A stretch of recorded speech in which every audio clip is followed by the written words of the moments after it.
part is really the nice part. The road's still in pretty good shape. You can see little places where it's starting to buckle.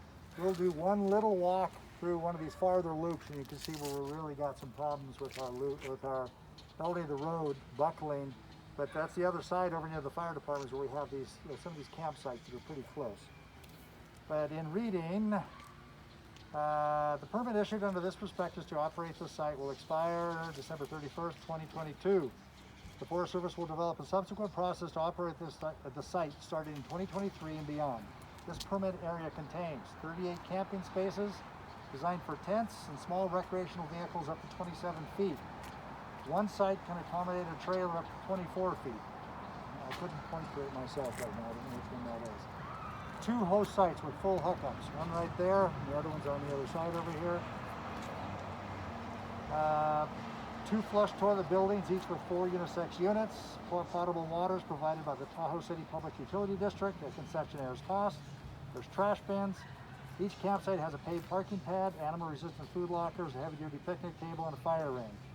All roads in the campground and beach area are paved. There's a staff entrance at the kiosk, which serves both the campground and day use area. The current fee is $31 a night. The one thing you'll notice, you don't see many stand-up pedestals, barbecues.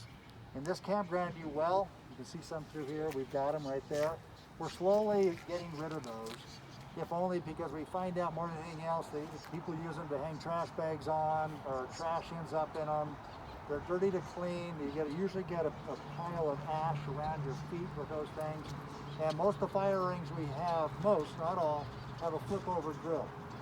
Are they all desirable to grill your food on? Not always necessarily. You don't know what the person wanted grilled in there before, all sorts of things. But we're slowly pulling those stand-up barbecues out of our system. When we went through the William Kent campground, you won't see a single one. We yanked them all. But we've also got all of those stand-up barbecues off our beaches. We used to have a lot of stand-up barbecues on all of our beaches, but it was one of those, the phenomenon was, even though you could clean those things on a regular basis, there was always some residual ash that would get on the ground, as I described. But the funny thing about it, you'd get a big, good winter on it, big heavy snow load, leaching the soil through, you think it'd be clean the next day. You could be the first one at that grill in the spring, cooking your hot dogs and hamburgers, look down at your bare feet and your bare feet would be black. It just doesn't leach out. So we decided that they're not desirable for what we're trying to do with Lake Tahoe, keep Lake Tahoe clean. This is a pristine environment. We try to keep it as pristine as we can. I mean, with reality.